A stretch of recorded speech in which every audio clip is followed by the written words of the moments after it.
Hello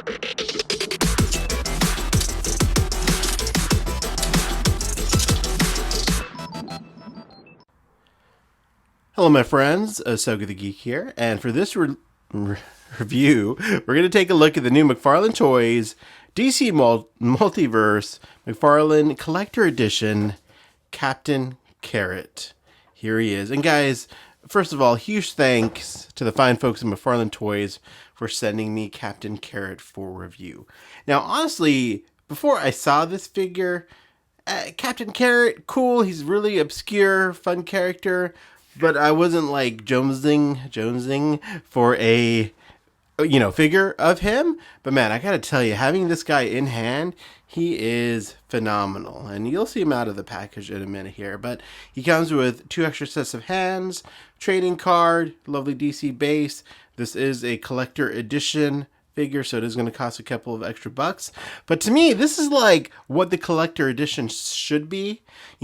Obscure character. I know I called Firestorm obscure in my last review, and you know what? I stand corrected. You're right. He is not obscure. But Captain Carrot sure is obscure in my opinion. But this is what the collector edition line should be for someone maybe obscure and also a very cool sculpt. Because I do believe, and again, I could be mistaken, this is all new sculpting, but let me know in the comments if he's got the leg or a thigh from someone else. But definitely know the head is unique, and we'll get into it. But man, this is such a cool figure. Anyways, enough with my rambling introduction.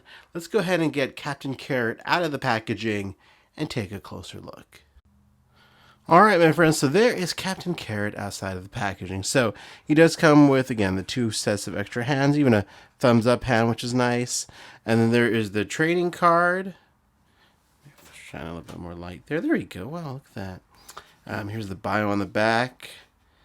A rabbit from an alternate reality of cartoon animals. Rodney was a mild-mannered cartoonist until he ate a cosmic carrot. And you guys can read the rest. But look at that.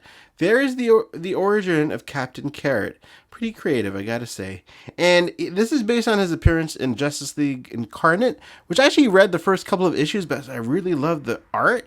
And then they changed the artist, and I was not a fan. That was a really cool comic that had like Azrael, Jean-Paul Valley Azrael, Darkseid, Captain Carrot, a few other characters. It was really neat, but then they changed the artist, and I didn't vibe with the artist, so there you go. It happens. He was a good artist, but it wasn't what I was used to in that series, so I dropped it. But anyways, here is Captain Carrot, and he also does come with a flight stand, and I have a love-hate relationship with these flight stands, because I think they work really well when they work, but then they start to get really loose in the little screw part sometimes, and then they become kind of useless, and there's no way to tighten the screw. I wish you could tighten the screw in here a little bit.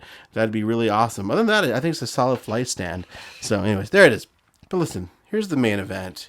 Here is Captain Carrot. So I don't know how accurate this costume is to the comic, to the source material, so I'm not that familiar with Captain Carrot. But man, I gotta say, this is a slick costume. Look at the carrots on the gloves, and where the cape comes from. The carrot logo is just so well designed, and then the mask is so much fun.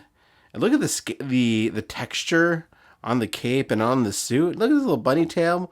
It's kind of articulated. You can move it around unless I'm totally breaking it, but no, it's got a little peg in there. You can kind of move that little tail around. There's the feet. Hilarious. Look at this. I mean, this has to be a new sculpt, right? I mean, look at that. So much fun. And the texture. And then, really, for me, it's the head sculpt. It's just such a fantastic head sculpt. And then the ears, they're articulated. Look at that. They're on little balls. And you can articulate them. It's freaking hilarious, man.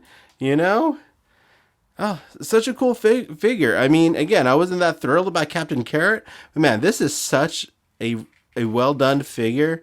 And, it just shows how good McFarlane can be. I think they're pretty great, obviously. I'm a big fan, as you can tell. But to me, this is like, man, the love and attention that went into Captain Carrot is just phenomenal. I hope we get more figures like this. Again, more obscure figures that are just, new sculpts. I just love a new sculpt. I know they gotta reuse the sculpts, of course, to save on, to make money back on all the tooling they spend on. But man, whenever they come out with like a brand new sculpt like this for a character, it hits me with all the feels. You know what I mean? And I love how buff this guy is. There's the articulation. He moves really nicely. It moves around. The head moves pretty well. I wish the head moved a little bit higher for some flying poses. Oh, I dropped one of his ears. Hold on a sec. Let me grab that ear. All right. So when I got the ear, I also switched out the hands for the thumbs up hands, just for fun. And look at that. Just a fun figure, man. This is going to be obviously for my Easter post in the spring. This guy's going to have a prominent role in that Easter post. This is like a superhero version of the Easter Bunny. This is just hilarious. Such a cool figure. Such a fun character. I need to read more about Captain Carrot.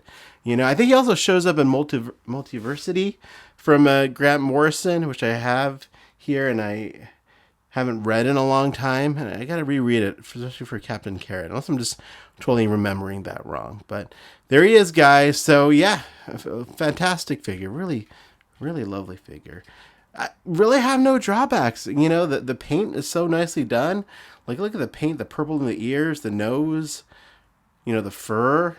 Like, it's so nicely detailed. The logo looks great. Great paint applications, in my opinion. The articulation, I think it's great. The buffness of the figure, he is a buff rabbit, The cape, I think, is really nicely done. I am a fan of plastic capes, and I like this one. So, yeah, I really got no complaints with this guy. But let's see how he looks next to some other McFarlane figures, shall we? All right, so there's Captain Carrot next to Owlman and Superman #1 Superman, which is, of course, using the Rebirth body buck. But, yeah, there he is. Scales pretty nicely. Bigger than Superman.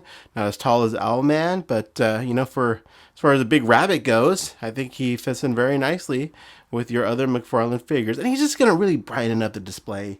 He's just going to be a talking piece when randos come to your collection or other collectors come in and they look at your shelf and they're like, hey, who's this guy? Who's the Easter Bunny, the superhero Easter Bunny? And you can talk all about Captain Carrot, and maybe we can raise his awareness a little bit more in society, in the Main Street audience. But anyways, there's Captain Carrot. Again, really dig it. Let me know what you guys think about Captain Carrot. Is he too obscure for you? Are you excited about Captain Carrot? Have you purchased him already? We'll love to hear your thoughts and opinions on Captain Carrot. Or maybe he's not as obscure as I'm making him out to be. Maybe there's a lot of Captain Carrot diehard fans out there, and I'm just, I'm ignorant of Captain Carrot's popularity. Very possible. Very possible. Thank you guys for watching, as always. I'll be doing more content on my Instagram channel, Asoka the Geek. Plug, plug, plug. And if you like what you saw, please consider subscribing. You see the kind of content I create. All DC, mostly action figures, and that's what you're in for here. But and again, thanks for watching. Hope you have a great day or evening or whatever it is that you're watching this. Take care.